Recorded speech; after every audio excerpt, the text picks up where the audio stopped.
काला साया। यूं तो बनारस घाट अपनी खूबसूरती के लिए बहुत प्रचलित है, पर घाट के किनारे कई राज लिए बैठे हैं। ये कहानी शुरू होती है बनारस के घाट के पास बने ममता निवास से, जहाँ प्रिया लाल जोड़े में ममता के घर उसकी बहू बनकर आती है। आओ आओ बहू, घर को अपने पैरों से पवित्र करो।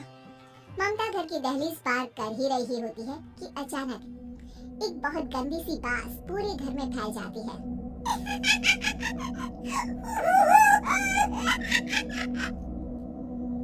ये बदबू और ये आवाजें, ये कौन हंस रहा है माँ? ये पड़ोसी ना हमारे थोड़े अलग से है। कहाँ हम शाकाहारी और ये मांस मच्छी खाने वाले। छोड़, तू ध्यान मत दे और गृह प्रवेश कर। और हाँ बहू, अपनी सास की एक बात हमेशा याद रखना, इन पड़ोसियों से तो कभी बात नहीं करेगी। अच्छे लोग नहीं है ये। अपनी सास की ये बात मानेगी ना बेटा? हाँ माँ, जो आपकी मर्जी, मैं उनसे बात नहीं करूँगी। अगले दिन प्रिया अपनी पहली रसोई बनाने रसोई घर में जाती है। ये छोटी बात तो नाक में जा रही है। एक काम करती हूँ, खिड़की खोल देती हूँ। प्रिया खिड़की खोलने जाती है। इतनी चाली, लगता है इस खिड़की को कभी खोला ही नहीं गया। पर ऐसा क्यों? ओह, नॉनवेज की स्मेल आती होगी ना। 2 मिनट के लिए खोल लेती हूँ, फिर बंद कर दूंगी। प्रिया खिड़की खोलती है। खिड़की खोलते ही उसकी नजर सामने वाले घर की खिड़की पर पड़ती है, जहाँ एक लड़की खड़ी होती है, हाथों में मेहंदी, लाल रंग की साड़ी, बिल्कुल सजी धजी, मानो प्रिया की तरह ही वो भी नई नवेली बहू हो। वो प्रिया को देखकर मुस्कुराती है। हे भगवान, माँ ने तो इनसे बात करने को मना किया था। प्रिया फौरन ही खिड़की बंद कर देती है और तवे पर चढ़े रोटी की ओर देखने लगती है, पर वहाँ रोटी न होकर मछली पड़ी होती है। ये क्या? पहली रसोई में इतनी बड़ी गलती! हे भगवान, अब मैं क्या करूँ? प्रिया बहुत डर जाती है और फौरन रसोई की सफाई करने और फिर सभी के लिए खाना बनाने लग जाती है। जब वो सबको खाना परोसती है, सब तो ठीक है, मैं बेकार में चिंता कर रही थी। हे भगवान, ऐसे ही बस अपनी कृपा बनाए रखना। रात के वक्त जब सब सो रहे होते हैं, तब प्रिया को पायल की आवाज सुनाई देती है, जिससे उसकी आंख खुल जाती है। ये पायल की आवाज कहाँ से आ रही है? प्रिया उठकर उस आवाज के पीछे छत की सीढ़ियों तक जाती है। तभी उसे बच्चे के रोने की आवाज आती है। प्रिया छत पर जाती है तो क्या देखती है? वही लाल साड़ी वाली लड़की अपनी गोद में एक नवजात बच्चे को घुमा घुमा कर सुला रही है। तभी प्रिया की नजर उसके पेट पर पड़ती है। ओह गॉड, ये तो प्रेग्नेंट भी है। सुनिए, बच्चा सो नहीं रहा है क्या? मैं कुछ मदद करूं? नहीं, आपके घर वालों को अच्छा नहीं लगेगा, मैं संभाल लूंगी। स्नेहा की गोद से बच्चा हाथ मारकर प्रिया की गोद में आने को छटपटाने लगता है।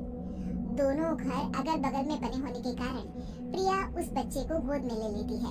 प्रिया के पास आते ही वो सो जाता है। बच्चे का वो स्पर्श रात भर प्रिया भूल नहीं पाती और अगली सुबह वो छत पर कपड़े सुखा रही होती है, तभी उसे एक औरत इशारा करके बुलाती है। स्नेहा कह रही थी, बाबू तुम्हारी गोद में आते ही सो गया। मैं गौरी, स्नेहा की माँ हूँ।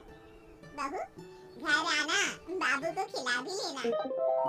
शाम को जब घर पर कोई नहीं रहता, बच्चे से मिलने के लिए प्रिया छिपकर अपनी पड़ोसन के घर चली जाती है और कुछ देर बच्चे को खिलाकर वापस लौट आती है। इसके कुछ दिन बाद ही प्रिया को पता चलता है कि वो माँ बनने वाली है। ममता की खुशी का ठिकाना नहीं रहता।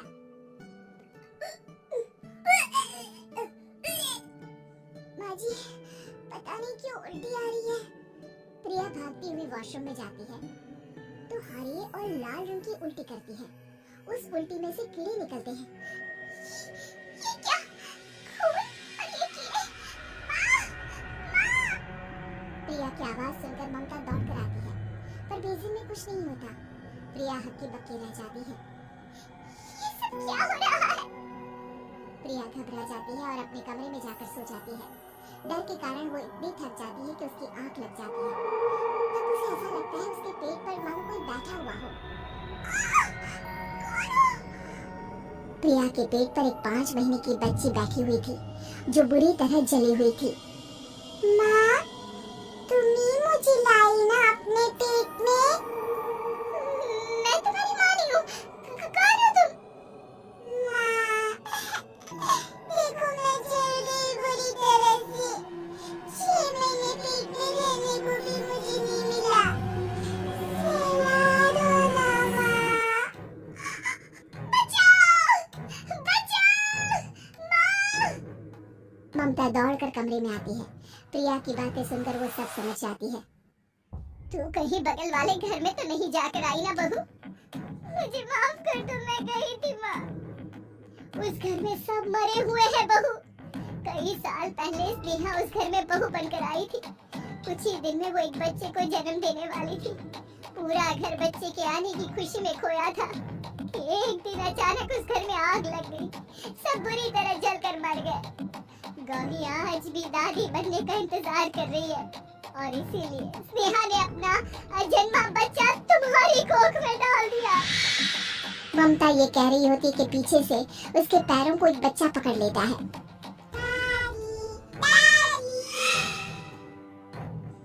माँ, स्नेहा की गोद में यही बच्चा था। ये बच्चा कौन है फिर? तेरी मौत है।